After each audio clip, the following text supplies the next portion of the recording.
ಎಲ್ರಿಗೂ ನಮಸ್ಕಾರ.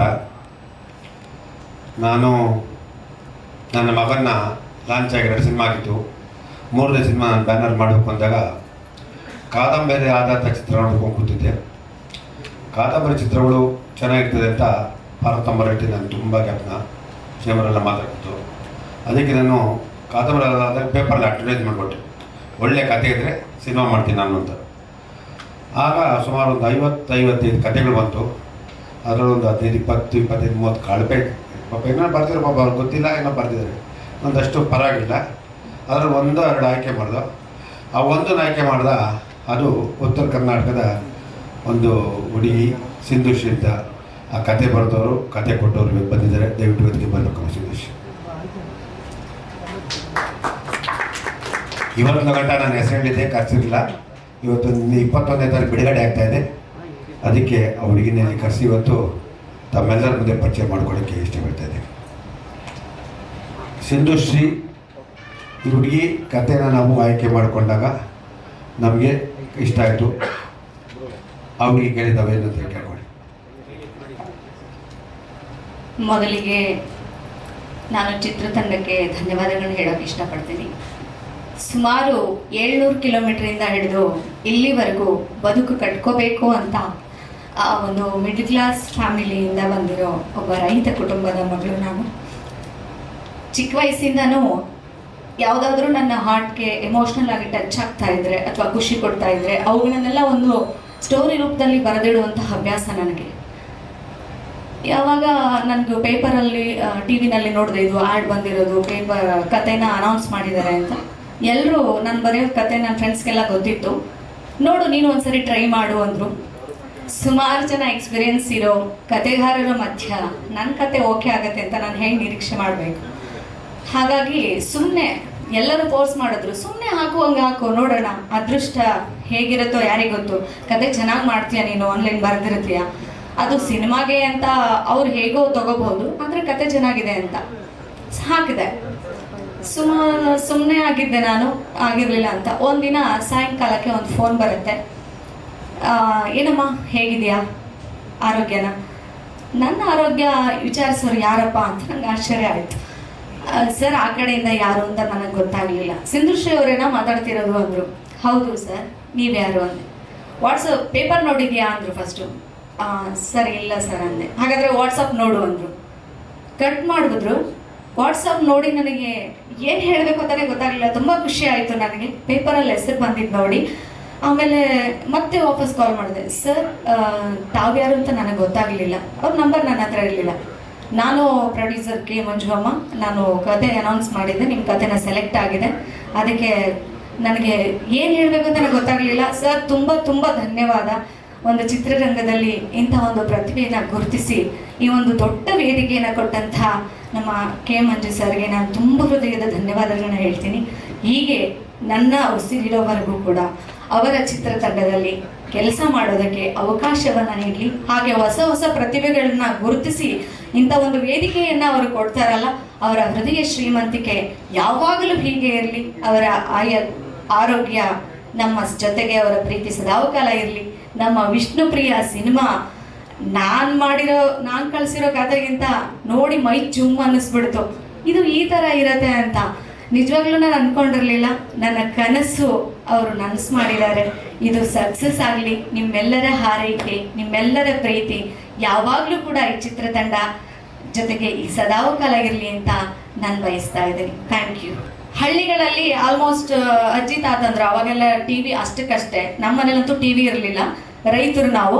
ನಮ್ಮ ಅಜ್ಜಿ ತಾತನ ಹತ್ರನೇ ಜಾಸ್ತಿ ಬೆಳೆದಿರೋದು ನಾನು. ನಮ್ಮ ತಾತ ನನ್ನ ಕತೆ ಹೇಳ್ತಾ ಇದ್ರು. ಅವರ ಫ್ಯಾಮಿಲಿ ಅವರೆಲ್ಲ ಊರಲ್ಲಿ ಹಿರೇತನ ಮಾಡ್ತಾ ಇದ್ರು. ಇಂಥ ಪ್ರೀತಿ ಪ್ರೇಮಕ್ಕೆಲ್ಲ ಅವಕಾಶನೇ ಇರಲಿಲ್ಲ ಅವಾಗ.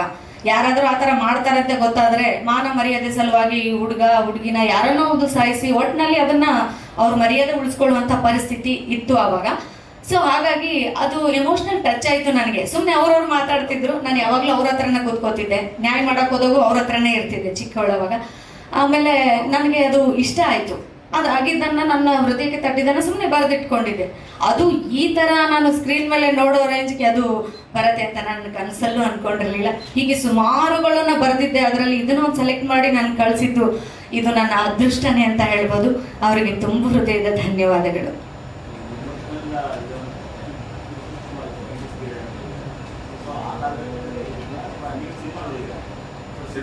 ಸಿನಿಮಾ ಎಲ್ಲಿದೆ? ಇನ್ನೂ ಇಲ್ಲ. ದಯವಿಟ್ಟು ಅವ್ರ ಕತೆ ಕೊಟ್ಟಿದ್ದು ನಾವು ಲೈನ್ ತೊಗೊಂಡು ಸಿನಿಮಾಗೆ ಏನು ಬೇಕು ಮಾಡಿ ಅವ್ರಿಗಿನ್ನೂ ಯಾರಿಗೂ ಸಿನಿಮಾ ತೋರಿಸಿಲ್ಲ. ಫಸ್ಟ್ ಟೈಮ್ ಅವ್ರನ್ನ ಟ್ರೈಲರ್ ಟಿವಿ ನೋಡ್ಕೊಂಡು ಏನೂ ನೋಡಿಲ್ಲ, ಇವತ್ತೇ ಫಸ್ಟ್ ಟೈಮ್ ಕರ್ಸಿರೋದು. Thank you.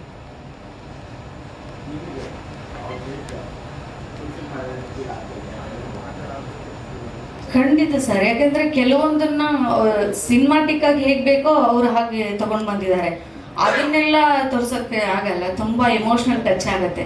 ಸಿನಿಮಾಗೆ ಹೇಗೆ ಬೇಕೋ ಹಾಗೆ ತೆರೆ ಮೇಲೆ ಎಲ್ಲರ ಹೃದಯ ಗೆಲ್ಲುವಂಥ ಒಂದು ಪ್ರತಿಯೊಂದನ್ನು ಚೆನ್ನಾಗಿ ವರ್ಕ್ ಮಾಡಿದ್ದಾರೆ ನಮ್ಮ ಟೀಮ್ ಎಲ್ಲಾನು. ತುಂಬ ಚೆನ್ನಾಗಿ ಬಂದಿದೆ, ಚೆನ್ನಾಗಿ ಬರುತ್ತೆ, ಎಲ್ಲರ ಹೃದಯ ಗೆಲ್ಲುತ್ತೆ ಅನ್ನೋ ಭರವಸೆ ನನಗಿದೆ. ಇಲ್ಲ ಸರ್, ಇದು ರಿಯಲ್ ಆಗಿ ನಡೆದಿರೋದು. ಸುಮಾರು ಇಂಥವು ನಡೆದಿದ್ದು, ಬೇರೆ ಬೇರೆ ವೆರೈಟಿ ಆಗಿದ್ವು. ಬಟ್ ಇದೊಂದು ಚೂರು ಎಮೋಷ್ನಲ್, ಒಂದು ಪ್ರೀತಿಸೋ ಹೃದಯಗಳನ್ನ ದೂರ ಮಾಡೋ ಎಮೋಷ್ನಲ್ ಇದೆಯಲ್ಲ, ಅವಾಗ ನಮ್ಗೆ ಅದು ಅರ್ಥ ಆಗದೆ ಇರ್ಬೋದು. ಬಟ್ ನಾವು ಈಗ ಅದನ್ನ ಅನುಭವಿಸಿದಾಗ, ಇಲ್ಲಿ ನೋಡಿದಾಗ ನನಗೆ ಅಯ್ಯೋ ಈ ಥರನೂ ನೋವು ಆಗಿತ್ತ ಅವ್ರಿಗೆ ಅಂತ ಅನಿಸುತ್ತೆ. ಸೊ ಅದು ಸುಮ್ಮನೆ ಅವಾಗ ಹಾಬಿಗೆ ಬರ್ದಿದ್ನೋ ಅಥವಾ ಅದೊಂದು ಎಮೋಷ್ನಲ್ ನನಗೆ ಅಯ್ಯೋ ಪಾಪ ಹಿಂಗೆ ಆಗಬಾರ್ದಾಗಿತ್ತು ಅಂತ ಬರ್ದಿದ್ನೋ ಗೊತ್ತಿಲ್ಲ.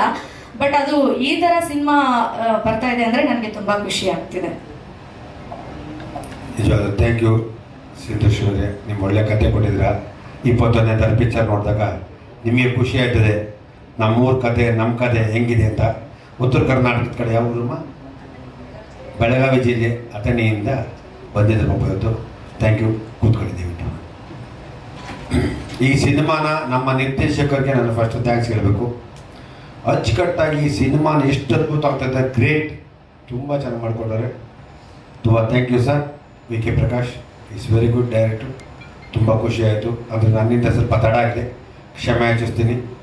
ನಮ್ಮ ಪ್ರಿಯ ವಾರ್ಯರ್ ಪ್ರಕಾಶ್ ಅವರು ಅದ್ಭುತವಾಗಿ ಈ ಚಿತ್ರತಂಡಕ್ಕೆ ನಾನೇನು ತಾರಾಗಣ ಆಯ್ಕೆ ಮಾಡಿದ್ದೀನಿ ಅದು 100ಕ್ಕೆ 100 ಮಾರ್ಕ್ಸ್ ಕೊಡ್ತೀನಿ. ಒಬ್ಬರಿಗೂ ಕಮ್ಮಿ ಕೊಡಲ್ಲ, ಯಾಕಂದರೆ ಅಷ್ಟು ಚೆನ್ನಾಗಿ ಆಯ್ಕೆ ಮಾಡಿದ್ದೀನಿ. ಮಾಮೂಲು ವಿಲನ್ಗಳನ್ನ ಎಲ್ಲ ಮಾಮೂಲು ಹಾಕೋದು ಬೇಡ ಅಂತ ಹೊಸಬರನ್ನೆಲ್ಲ ಥರ ಬೇರೆ ಥರ ತಂದಿದ್ದೀನಿ. ಕತೆಗೆ ತಕ್ಕನಂತಿದೆ, ಒಳ್ಳೆ ಸಿನಿಮಾ ಮಾಡಿದೆ ಅಂತ ಹೇಳಕ್ಕೆ ಇಷ್ಟಪಡ್ತೀನಿ. ಇದು 21ನೇ ತಾರೀಕು. ಏನು ಇಷ್ಟು ನನಗೆ ಸಪೋರ್ಟ್ ಮಾಡ್ಬೋದ ಇದೇ ರೀತಿ ಸಪೋರ್ಟ್ ಮಾಡಿ. ಸಿನಿಮಾ ಚೆನ್ನಾಗಿ ಹೋಗುತ್ತೆ, ನಿಮ್ಮೆಲ್ಲರ ಶೋಧ ಇರಲಿ ಅಂತ ಹೇಳ್ಕೊತೀನಿ. ನಮ್ಮ ತರುಣ್ ನಿರ್ಮಾಪಕರು ಮಾತಾಡ್ತಾರೆ. ಎಲ್ಲರಿಗೂ ನಮಸ್ಕಾರ. ಮೊದಲನೇದಾಗಿ ಗಂಡುಗಲಿ ಮಂಜಣ್ಣ ಅಂತ ಸುಮ್ಮನೆ ಕರೆದಿಲ್ಲ, ಯಾಕೆಂದರೆ ಒಂದು ಕಥೆನ ಇವತ್ತು ಯಾರೇ ಆಗ್ಬೋದು, ನಾನು ನಿರ್ಮಾಪಕ ಮಂಜಣ್ಣ ಇಷ್ಟು ಸಿನಿಮಾಗಳು ಮಾಡಿ ಒಂದು ದೊಡ್ಡ ನಿರ್ದೇಶಕರ ಕತೆ ಮಾಡಲಿ ಅಥವಾ ಯಾವುದನ್ನ ಒಂದು ಒಳ್ಳೆ ಸಿನಿಮಾ ಚೆನ್ನಾಗಿದ್ರೆ ಅದನ್ನು ರೀಮೇಕ್, ಅದನ್ನು ಎಳೆ ಇಟ್ಕೊಳೋದು ಈ ರೀತಿ ಮಾಡ್ತಾರೆ, ಅಥವಾ ದೊಡ್ಡ ದೊಡ್ಡ ನಿರ್ದೇಶಕರ ಹತ್ರನೇ ಮಾಡ್ಸೋಕೆ ನೋಡ್ತಾರೆ, ಅಥವಾ ದೊಡ್ಡ ಕಥೆಗಾರರ ಹತ್ರ. ಇಲ್ಲಿ ಯಾವುದೋ ಒಂದು ಸಾಮಾನ್ಯವಾದಂಥ ಒಂದು ಎಲ್ಲೋ ನಡೆದಿರುವಂಥ ಕಥೆನ ಯಾರೋ ಕಳಿಸಿದಾಗ ಅದನ್ನು ಆಯ್ಕೆ ಮಾಡಿಕೊಂಡು ತನ್ನ ಮಗನ ಭವಿಷ್ಯ ದೃಷ್ಟಿಯಿಂದ ಧೈರ್ಯ ಮಾಡಿದ್ದಾರೆ, ಅದು ಗ್ರೇಟ್. ಹಾಗೆಯೇ ಮತ್ತೊಂದು ಈ ಸಿನಿಮಾದ ವಿಶೇಷತೆ, ಸಾಮಾನ್ಯವಾಗಿ ಇವತ್ತು 9 ಸಿನಿಮಾಗಳು ಬರುತ್ತೆ, ಏನು ಕಲೆಕ್ಷನ್ ಬರುತ್ತೆ ಗೊತ್ತಿಲ್ಲ. ಅಂಥದ್ರಲ್ಲಿ ಒಂದು ದೊಡ್ಡ ಅಮೌಂಟನ್ನ ಸಿನಿಮಾಗೆ ಡೈರೆಕ್ಟ್ OTTಗೆ ರಿಲೀಸ್ ಮಾಡೋದಕ್ಕೆ ಬಂದ್ರೂ ಸಹ ಅದನ್ನು ನಾನು ಬೇಡ, ಈ ಸಿನಿಮಾ ಮೇಲಿರೋ ಕತೆ ಮತ್ತು ಸಿನಿಮಾ ಮೇಲೆ ನಂಬಿಕೆಗೆ ನಾನು ಇದನ್ನು ಡೈರೆಕ್ಟಾಗಿ ಥಿಯೇಟ್ರಲ್ಲೇ ರಿಲೀಸ್ ಮಾಡ್ತೀನಿ ಅಂದರು. ಸೊ ಅದು ಮಂಜಣ್ಣವರ ತಾಕತ್ತು, ಸಿನಿಮಾ ಮೇಲಿರುವಂಥ ಪ್ರೀತಿ.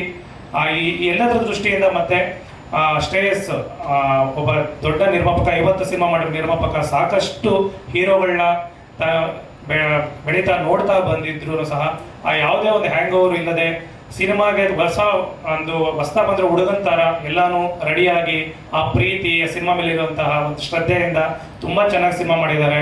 ಅವ್ರನ್ನ ಪರ್ಸ್ನಲ್ ಆಗಿ ಹೇಗಿರ್ತಾರೋ ಅದೊಂದು ಬೇರೆ, ಇದು ಸಿನಿಮಾ ಮೇಲೆ ಇರೋ ಪ್ರೀತಿಗೆ ಖಂಡಿತ ಈ ಸಿನಿಮಾ ತುಂಬ ಚೆನ್ನಾಗಿರ್ಬೇಕು. ಎಲ್ಲ ಒಳ್ಳೆಯದಾಗಲಿ. ಎಲ್ಲರಿಗೂ ನಮಸ್ಕಾರ. I hope you all like the songs and the trailer. This is my debut in Kannada and it's been a couple of years in the making and we've all been excitedly waiting for it. So hope you all like it. Hope you all go watch it on the 21st of this month and support us. That's about it. Rest of it, I feel like you guys should watch the film. And thank you Manju sir, VKP sir for the opportunity. Thank you Shreyas for being a really great co-star. And thank you all for being here once again. Yeah.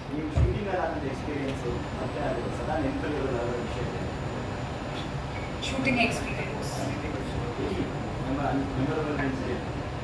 Memorable incident.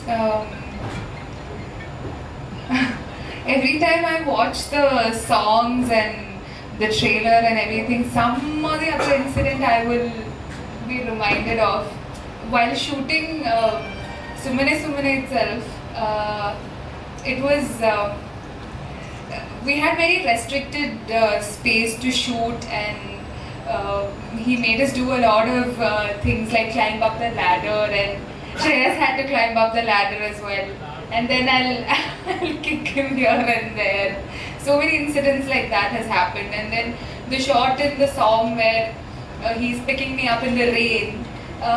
We had gone up the mountain for another shot, and all of a sudden it started raining. And VKP sir was like, okay, it's raining, pick her up, let's do a shot in the rain. And it was so cold, and we were soaking wet by the time we came down. And a lot of things like that was spontaneous, and he would just make us do a lot of random things. Yeah.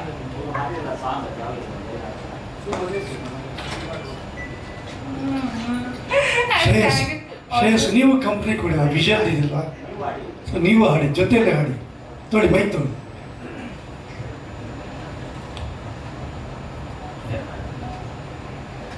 ಸುಮ್ಮನೆ ಸುಮ್ಮನೆ ಸುಮ್ಮನೆ ಇದ್ರೆ ಕುಮಾರಿ, ಕಲ್ಲವ ಕಚ್ಚಿದೆ ಕಳ್ಳನೆ,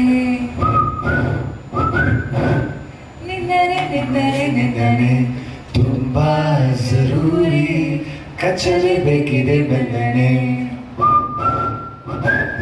Thank you. What is that you like about the Me.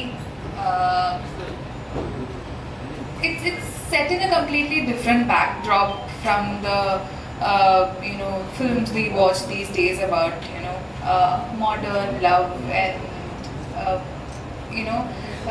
another aspect of it in our generation, right? 90s love story I have not witnessed myself, probably I've only heard about it. So to be part of something like that and enact those feelings and emotions like in the like in the title back in the 90s where love was true, that was a different experience altogether for me. And I think 19 back when I was doing this film, and back then I was just innocently having fun with the role and just doing whatever my director asked me to do. Yeah. PKP sir approached me for the project. He had come home and he told me about the story, and he was like, if you're confident enough, you can come join. I will not be shooting with separate cameras. You cannot mug up your lines. I will have 2-3 cameras on your face. Only if you're confident you can do it, you can come join the project. So that's how he gave me a brief about the project, and I said yes. I will promise. 25th day I will try to speak at least 1 or 2 days. But I'm very scared of speaking other language. Even my language also I'm very scared. Now the whole thing was a very beautiful experience making the film, especially with a seasoned producer like Manju. And I really enjoyed working with him, and I am seeing him promoting the film, which I thought all the new generation producers should learn from that, because how you promote a film, how you project a film, it's so important. So, and I think he knows that very well, and he is doing marvelously that job. I'm coming 5th time or 6th time for a promotion itself. So that's what I'm saying. So it's perfectly superb. And then this film is about a beautiful love story. But what I like about this film is it's a love story with intensity of family. Where everywhere it is rebellism, everywhere it is moving on. Here it is completely they are waiting for the approval of the parents. So it's a very strong love story with family bonding. So I feel the target audience, if we say in advertising language, it should be more like a what should I say, family, and also youngsters to watch the love story. And Shreyas and Priya and Achyut Rao and Sujendra Prasad and all of them, I got an opportunity to work with a lot of beautiful actors, superb actors. So my job was very easy. So everybody please come, watch this film and support us this film to be a successful film. Thank you. Phone ಮಾಡಿದೆ, brother Satish ಒಂದು ನಾಯಿ ಮರಿ ಬೇಕು ಅಂದೆ. ಅವ್ರು ನಾಯಿ ಮರಿತಿರಲ್ಲ, ಹುಲಿ ಮರಿ ತಂದು ಬಿಟ್ಟವ್ರೆ. ನಾನು ಇವತ್ತು ಗಿಫ್ಟ್ ಕೊಡ್ಬೇಕು ನನ್ನ ಮಗನಿಗೆ ಅಂತ ಆಸೆಯಿಂದ ಒಂದು ಒಳ್ಳೆ ನಾಯಿ ಮರಿ ತರಿಸಿದ್ದೆ. ಈ ನಾಯಿ ಮರಿ ಕೇಳಿದೆ, ಎಷ್ಟಪ್ಪ? ನಾನು ಒಂದು 51 ಲಕ್ಷ ರೂಪಾಯಿ ಒಂದು ಒಳ್ಳೆ ನಾಯಿ ಮರಿ ತಂದು ಕೊಡೋ ಮನೆಗೆ ಕತ್ತಿದ್ದೆ. ನನ್ನ ಮಗ ಏನೇ ಕೇಳಿದ, ಅವ್ನು ಯಾವ ನಾಯಿ ಫೇವ್ರೇಟು ಕೇಳೋದಕ್ಕೆ ಸಿಂಹವ್ರಿಗೆ ಇದು ಕೇಳಿದ ಕಾಸ್ಟ್ ಎಷ್ಟು ಅಂತ ಕೇಳಿದೆ. ಏನಾಗಿದ್ದಲ್ಲಿ ಕೊಡ್ಸ್ಬಿಡೋಣ ಅಂತ. ಇದ್ರ ಕಾಸ್ಟ್ ನನಗಿಂತ ಸತೀಶ್ ಅವ್ರ ಬಾಯಿ ಕೇಳಿ ಹೇಳ್ತಾರೆ. ನಮಸ್ತೆ, ನನಗೆ ಸರ್ ನಿನ್ನೆ ಫಂಕ್ಷನಲ್ಲಿ ಸಿಕ್ಬಿಟ್ಟು ರೇಗ್ಸಿದ್ರು. ನನ್ನ ಮಗ ತುಂಬ ವರ್ಷದಿಂದ ನನಗೆ ಡಾಗ್ ಕೇಳ್ತಾನೆ ಇರ್ತೇನೆ, ಬರೀ ಡವ್ ಮಾಡ್ತೀಯ ನೀನು, ಯಾವ ಡಾಗು ಕೊಡೋದಿಲ್ಲ ಅಂತ. ಅದಕ್ಕೆ ನಾಳೆ ಒಂದು ಫಂಕ್ಷನ್ ಇದೆಯಲ್ಲ ಸರ್, ಅವತ್ತು ಸರ್ಪ್ರೈಸ್ ಕೊಡ್ತೀನಿ ಅಂದ್ಬಿಟ್ಟು ಇವತ್ತು ತೊಗೊಂಡು ಬಂದೆ. ಕಾರಲ್ಲಿ ನೋಡ್ಬಿಟ್ಟು ಶಾಕ್ ಆಗ್ಬಿಟ್ರು, ಯಾವುದೋ ಒಂದು ಚಿಕ್ಕ ಮರಿ ಹಿಡ್ಕೊ ಬರ್ತೀಯ ಅಂದರೆ ಇದು ಯಾವುದೋ ಹುಲಿ ಮರಿ ಕರ್ಕೊಂಡ್ಬಿಟ್ಟಿದ್ಯಾ ಅಂತ. ಇದು 7 ತಿಂಗಳು ಮರಿ, ವುಲ್ಫ್ ಡಾಗ್ ಅಂತ, ವರ್ಲ್ಡಲ್ಲಿ ರೇರೆಸ್ಟ್ ಡಾಗು. ಆಮೇಲೆ 50 ಕೋಟಿ ನಾಯಿ. ಇದು ವರ್ಲ್ಡಲ್ಲಿ ಒಂದೇ ಮನೆಯಲ್ಲಿ ಫಾರಿನಲ್ಲಿ ಇರೋದು ಒಂದು ಲೇಡಿ ಹತ್ರ. ಅವರು ವುಲ್ಫ್ನ ಕೊಕೇಶನ್ ಶೆಪರ್ಡ್ಗೆ ಕ್ರಾಸ್ ಮಾಡಿ ಮಿಕ್ಸ್ ಮಾಡಿ ಎತ್ತಿರೋದು. ಇದು ತುಂಬ ಫೆರೋಷಿಯಸ್ ಇದೆ, ಅಂದರೆ ಜನ ಹೊಂದೋದಿಲ್ಲ. ಸರ್ಗೆ ಕೊಟ್ಟರೆ ಈ ಥರ ಅವ್ರಿಗೆ ಗಂಡುಗಲಿ ಅಂತಲೇ ಕರೀತಾರೆ. ಸಾಕಿದ್ರೆ ಈ ಥರ ನಾಯಿ ಸಾಕ್ಬೇಕು ಸರ್, ಯಾವುದೋ ಶಿಡ್ಸು ಪಡ್ಸು ಎಲ್ಲ ಸಾಕಬಾರ್ದು ಅಂತ ಇವತ್ತು ಕೇಳಿದೆ ತೊಗೊಂಡು ಬಂದು ಇವತ್ತು ಸರ್ಗೆ ಇದನ್ನು ಗಿಫ್ಟಾಗಿ ಕೊಡ್ತಾ ಇದ್ದೀನಿ. ಅವ್ರು ಇವತ್ತು ಮನೆಗೆ ತೊಗೊಂಡೋಗ್ತಾರೆ ಇಲ್ಲ ಗೊತ್ತಿಲ್ಲ, ಕಾರಲ್ಲೇ ಎದ್ರುಕೊಂಡು ಒದ್ದಾಡ್ತಾ ಇದ್ರು. ಇವಾಗ ಅವ್ರ ಬಾಯಿಂದನೇ ಹೇಳ್ಬೇಕಿದನ್ನ. ಸರ್ ನಾನು ಒಂದು ವಾರ ಊಟ ಹಾಕಿದ್ರೆ ಸೆಟ್ ಆಗ್ಬಿಡುತ್ತೆ ಸರ್. ಒಂದು ವಾರ ಊಟ ಹಾಕಿದ್ರೆ ಸಾಕು ಸರ್. ಅದ ರೇಟ್ ಕೇಳ್ತಾ 50 ಕೋಟಿ ಹಿಂದಿ ಸಿನಿಮಾ ಮಾಡ್ತೀನಿ. ಎಷ್ಟೋ ನಾನು ದುಡ್ಡಿಗೆ ಕೊಡ್ತಾ ಇಲ್ಲ, ಬೇಡ, ಗಿಫ್ಟಾಗಿ ಕೊಡ್ತಾ ಇದ್ದೀನಿ. ಅವರು ಪ್ರೀತಿ ಅಷ್ಟಿದೆ. ನನಗೊಂದು 30 ವರ್ಷದ ಫ್ರೆಂಡ್ ಸರ್ ಸತೀಶ್. ಅವ್ರ ಮಗ ಬಂದು ಚಿಕ್ಕ ಹುಡುಗದಿಂದ ನಾನು ನೋಡ್ಕೊಂಡು ಬೆಳೆದಿದ್ದೀನಿ. ಸತೀಶ್ ನಮ್ಗೆ ತುಂಬ ಹಳೆ ಸ್ನೇಹಿತರು. ನಾನೊಂದು 51 ಲಕ್ಷ ರೂಪಾಯಿ ನಾಯಿ ತಂದು ಕೊಡು ಸತೀಶ್ ಅಂತೆ. ಕಾಸು ಬೇಡ, ಫ್ರೀಯಾಗಿ ಕೊಡ್ತೀನಿ ಅಂತ ಹೇಳಿದ್ರು. ದಯವಿಟ್ಟು ಹೇಳಿದೆ, ಓಕೆಪ್ಪ ಏನು ಈ ಗಿಫ್ಟ್ ಬೀಸ್ಕೋತಾರೆ, ಇಷ್ಟೊಂದು ಕಾಸ್ಟ್ ಗಿಫ್ಟ್ ತಪ್ಪಾಗ್ಬಿಡುತ್ತೆ. ಆಸೆ ಎಂಬ ಬಿಸಿರುಗೊಂಡು ದುರಾಸೆ ಬಂದ್ಬಿಡ. ಅದಕ್ಕೆ ದಯವಿಟ್ಟು ಬೇಡ, ತುಂಬ ಥ್ಯಾಂಕ್ಸು. ಇಂಥ ಒಂದು ನಾಯಿ ಬೇಡ, ಇದಕ್ಕಿಂತ ದಯವಿಟ್ಟು ಒಂದು ಒಳ್ಳೆ ಮರಿ ಕೊಡಿ. ಅವ್ರಿಗೆ ಮೊದಲೇ ಸಾಫ್ಟು ಹುಲಿ ಮರಿ ಹೇಳಿಡ್ಕತ್ತೆ ನಾನು. 50 ಕೋಟಿ ಕೊಟ್ಬಿಡ್ಬೋದಕ್ಕೆ ಅವ್ರಿಗೆ ಅಷ್ಟೇ. ಅದಕ್ಕೆ ದಯವಿಟ್ಟು ತುಂಬ ಥ್ಯಾಂಕ್ಸ್ ಸತೀಶ್. ದಯವಿಟ್ಟು ಒಂದು ಒಳ್ಳೆ ನಾಯಿ ಮರಿ ಕೊಡಿ. ಇಂಥ ಹುಲ್ ಬೇಡ, ನಿಜವಾಗ್ ತುಂಬ ಚೆನ್ನಾಗೈತೆ. ಇನ್ನು 8 ತಿಂಗಳ ಮರಿ, ಇನ್ನು ಮರಿ ಇದ್ರ 3ರಷ್ಟು ದೊಡ್ಡದಾಗತ್ತೆ. ನನ್ನ 3 ಲಕ್ಷ ಹತ್ರ ಬರ್ತದೆ. 3ರಷ್ಟು ದೊಡ್ಡದಾಗತ್ತೆ.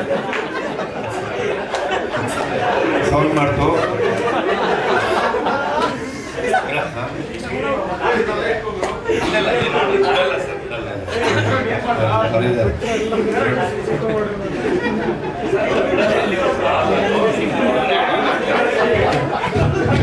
ಹೊಡೆದಂತ ಗೊತ್ತಾಗ್ಬಿಡುತ್ತೆ. Okay, thank you. ಇದಲ್ಲ, ಇದು ತಂದಿಲ್ಲ.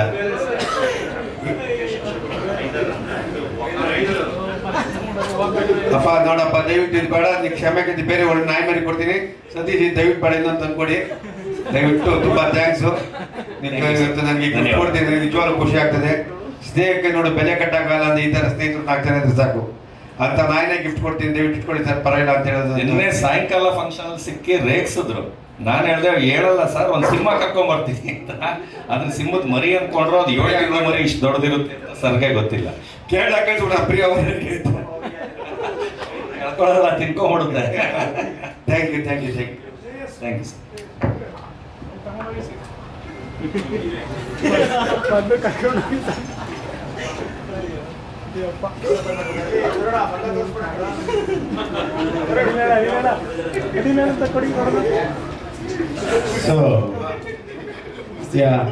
ಸೊ ಸಿನಿಮಾ ಬಗ್ಗೆ ಈಗಾಗಲೇ ಮುಂಚೆ ಸಿಕ್ಕಿದಾಗೂ ಮಾತಾಡಿದ್ದೀನಿ. ಬಟ್ ಇವತ್ತಿನ ಒಂದು ಹೊಸ ಸಾಂಗ್ ನೋಡಿದ್ರಿ ಸಿನಿಮಾದು. ನೀವುಗಳು ಏನೋ ಪ್ರಶ್ನೆ ಇದ್ರೆ ನೀವುಗಳು ಕೇಳಿದ್ದು, ನಿಮ್ಮ ಪ್ರಶ್ನೆಗೆ ನಾನು ಉತ್ತರ ಕೊಡಬೇಕು.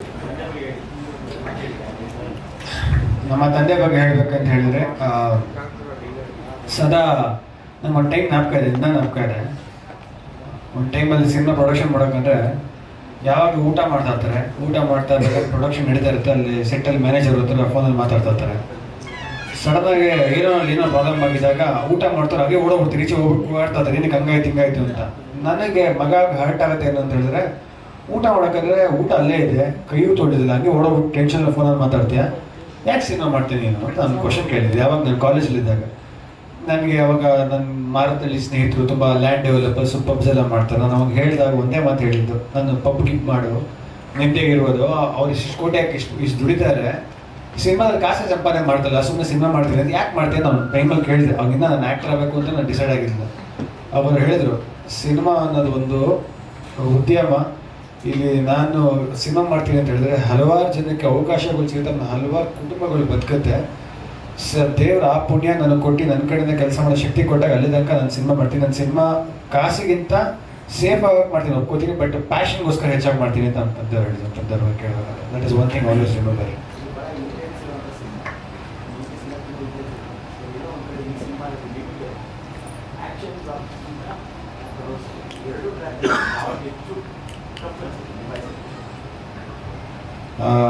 ಖಂಡಿತವಾಗ್ಲೂ ಟಫ್ ಅಂತ ಯಾವುದು ಅನಿಸಿಲ್ಲ ಸರ್. ಒಂದು ಹೇಳ್ಬೇಕಾದ್ರೆ ಕತೆ ಟ್ರಾವೆಲ್ ಆಗ್ತಾ ಡೈರೆಕ್ಟಾಗಿ ಹೇಳ್ತಾರೆ ಈ ಥರ ಮಾಡೋಕೆ ಆ ಥರ ಮಾಡಬೇಕು ಅಂದಾಗ ಅವ್ರ ಹತ್ರ ಡಿಸ್ಕಸ್ ಮಾಡ್ತಾರೆ, ಈ ಥರ ಮಾಡೋದು ಆ ಥರ ಮಾಡೋದು ಅಂತ. ಟಫ್ ಅಂತ ಇಲ್ಲಿ ಅನಿಸಿಲ್ಲ. ಬಟ್ ಈ ಸಿನಿಮಾ ಕತೆ ಕೇಳಿದಾಗ ನಿನ್ನ ನಾಟಕ ಇದೆ, ಒಂದು 4-5 ಜನ ಪ್ರೊಡ್ಯೂಸರ್ಸ್ ಆಮೇಲೆ ಒಂದಿಬ್ಬರು ಡೈರೆಕ್ಟರ್ಸ್ ನಿನ್ನ ನಾಟಕ ಇದೆ, ಬೇರೆಯವರು ಸ್ನೇಹಿತರು ಬಂದು ಡಿಸ್ಕಸ್ ಮಾಡಿದಾಗ ಅವ್ರು ಹೇಳಿದ ಒಂದೇ ಮಾತು, ಶ್ರೇಯಸ್ ತುಂಬ ಹೆವಿ ಆಗ್ಬಿಡುತ್ತೆ ಸಿನಿಮಾ, ಇದು ಇಷ್ಟು ಇಂಟೆನ್ಸ್ ಬೇಕು ಅವನಿಗೆ, ಪರ್ಫಾರ್ಮ್ ಮಾಡ್ತಾನೆ ಅಂತ ಕ್ವಶನ್ ಕೇಳಿದ್ರು. ಆಮೇಲೆ ಪ್ರತಿ ಸತಿ ಒಬ್ಬ ಆ್ಯಕ್ಟರ್ಗೆ ಅದು ಕೇಳಿದಾಗ ಒಂದು ಇರುತ್ತೆ, ಒಂದು ಕಿಚ್ಚುಟ್ಟುತ್ತೆ ಮನಸ್ಸಲ್ಲೊಂದು ಮಾಡಬೇಕು ಅಂತ. ಸೊ ಇವ್ರು ಏನು ಹೇಳ್ತಾರೆ ಇಷ್ಟು ಇಂಟೆನ್ಸ್ ನಂಗೆ ಅರ್ಥ ಆಗಲಿಲ್ಲ. ಬಟ್ ಆ್ಯಕ್ಟ್ ಮಾಡ್ತಾ ಗೊತ್ತಾಯ್ತು ಇಂಟೆನ್ಸ್ ಆಗಿದೆ ಅಂತ. But I enjoy acting, I really enjoy acting. So it was easy for me ಅಂತ ಹೇಳಕ್ಕೆ ಇಷ್ಟಪಡ್ತೀನಿ. It was with all due respect.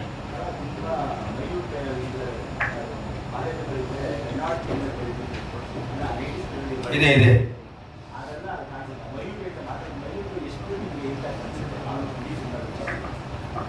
Sir almost ಎಲ್ಲದರಲ್ಲೂ ಎಷ್ಟು ಟ್ರೈ ಮಾಡಬೇಕು ಒಂದಷ್ಟು ಟ್ರೈ ಮಾಡಿದ್ದೀವಿ ಸರ್. ಆಲ್ಮೋಸ್ಟ್ 90s ಫೀಲ್ ಏನು ಅನ್ಸುತ್ತೆ, ಯಾಕಂದರೆ ನಮ್ಮ ಕಾಸ್ಟ್ ನಮ್ಗೆ ಇದ್ರು ರಂಜಿತ್ ಅಂತ ಹುಡುಗ. ಸೊ ಡೈರೆಕ್ಟ್ ಅವ್ರು ಮಾತಾಡಿಕೊಂಡು ಇದೇ ಥರ ಬಟ್ಟೆಗಳು, ಸ್ಟ್ರೈಟ್ ಫಿಟ್ ಪ್ಯಾಂಟ್ಸ್ ಇರ್ಬೋದು, ತುಂಬ ಸ್ಲಿಮ್ ಫಿಟ್ ಪ್ಯಾಂಟ್ಸ್ ಇರ್ಬೋದು, ಸ್ಲಿಮ್ ಫಿಟ್ ಶರ್ಟ್ಸ್ ಇರ್ಬೋದು, ಈ ಥರ ಶರ್ಟ್ಸ್ ಇರಬೇಕು, ಕಾಲರ್ಡು ಚೆಕರ್ಡ್ ಇರ್ತಾನೆ. ಸೊ ಕಾಸ್ಟ್ ಮೇಲೆ ಫೋಕಸ್ ಮಾಡೋದು, ಹೇರ್ ಸ್ಟೈಲ್ಸ್ ಕೂಲ್ ಉದ್ದ ಬಿಟ್ಟು ಕರ್ಲ್ಸ್ ಮಾಡೋಣ ಅಂತ ಆ ಥರ ಮಾಡಿದ್ವಿ. ತುಂಬ 90s ಬಿಟ್ಟು ಹೊರಗಡೆ ಹೋಗ್ಬಾರ್ದು ಅಂತ ಒಂದು ರೆಸ್ಟ್ರಿಕ್ಷನ್ಸ್ ಇತ್ತು. ಎಲ್ಲೋ ಒಂದು ಕಡೆ ಫೈಟ್ ಮಾಡೋಕ್ಕೆ ಮಾತ್ರ ಒಂಚೂರು ಟೆನ್ಷನ್ ಇರುತ್ತೆ, ಯಾಕಂದರೆ ಈಗೆಲ್ಲ ಫೈಟರ್ಸ್ಗೂ ಅದೇ ಥರ ಮ್ಯಾಚ್ ಮಾಡೋಕ್ಕಾಗುತ್ತೆ. ಸೊ ಆದಷ್ಟು ಪ್ರಯತ್ನ ಪಟ್ಟಿದೆ ಸರ್, ಖಂಡಿತವಾಗಿ ಪ್ರಯತ್ನ ಪಟ್ಟಿದ್ದೆ. ಇದಕ್ಕಿಂತ ಹಳೇಲಿ ಇನ್ನೂ 80s ಇದಕ್ಕಿಂತ ಒಳ್ಳೊಳ್ಳೆ ಫೈಟ್ ಐತಪ್ಪ, ಅದರಲ್ಲಿ ಏನಿಲ್ಲ. ಆಮೇಲೆ ವಿಷ್ಣುಪ್ರಿಯ ಅನ್ನೋದಕ್ಕೆ ವಿಷ್ಣು ಸರ್ ನಮಗೆ ತುಂಬ ಸದಾ ನೆನಪು, ಅದಕ್ಕೆ ಅವ್ರ ಹೆಸರಿಟ್ಟೆ.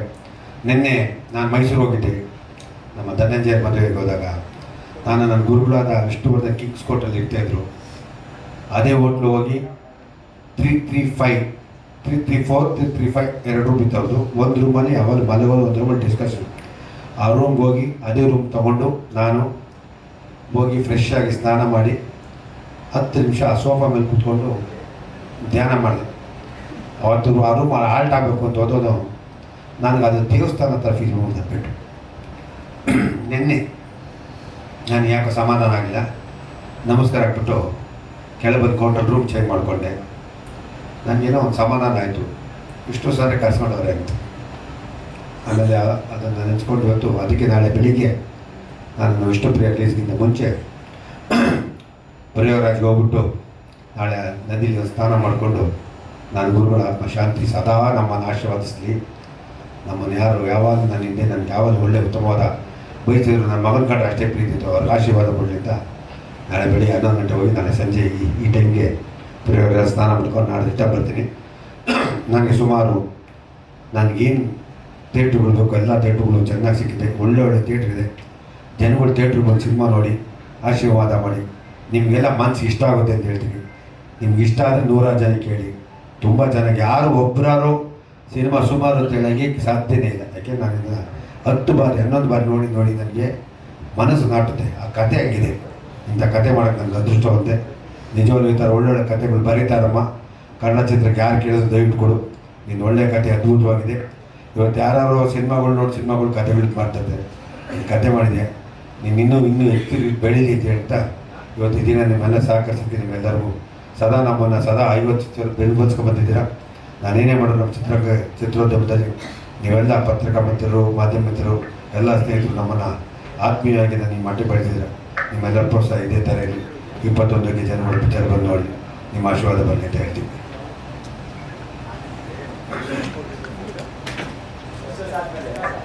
ಅದು ನನ್ನ ದೇವಸ್ಥಾನ. ಈ ಚಿತ್ರ 21ನೇ ತಾರೀಕು ಪ್ರದರ್ಶನವನ್ನು ಮಾಧ್ಯಮಕ್ಕೆ ಇಟ್ಟಿದ್ದೀವಿ. ನಿಮಗೆಲ್ಲರಿಗೂ ಇನ್ಫಾರ್ಮ್ ಮಾಡ್ತೀನಿ. 21ನೇ ತಾರೀಕು ಬೆಳಗ್ಗೆ ಒಂದು ಒಳ್ಳೆಯ ಸ್ಥಳದಲ್ಲಿ ವ್ಯವಸ್ಥೆ ಮಾಡ್ತೀನಿ. ದಯವಿಟ್ಟು ಎಲ್ಲರೂ ಸಿನಿಮಾ ನೋಡಿ. ಹೆಜ್ಜೆಗೆ ಮುಂಚೆ ಬೇಡ ಅಂತ ಅವರು ರಿಲೀಸ್ ದಿನನೇ ತೋರಿಸೋ. ಯಾಕೆ ಅಂದರೆ ಪಾಪ ನಮ್ಮೆಲ್ಲ ಚಿತ್ರರಂಗದವ್ರು ಸಿನಿಮಾ ತೋರಿಸ್ತಂತೆ. ಪಾಪ ಬಂದವ್ರು ಏನಂತಂದರೆ ಪಾಪ ಅವ್ರು ಕೆಲವ್ರಿಗೆ ಹೇಳೋಕ್ಕಾಗಲ್ಲ, ಹೇಳ್ತಾರೆ ಎಲ್ಲ ಸುಮಾರು ಚೆನ್ನಾಗಿದೆ ಅಂತ ಹೇಳಿದ್ರು. ನೋಡ್ಬಿಟ್ಟು ಬನ್ನಿ. ಯಾಕೆ ನನ್ಗೆ ಕಾಡ್ಬಿಡಿದೆ ಪಾಪ.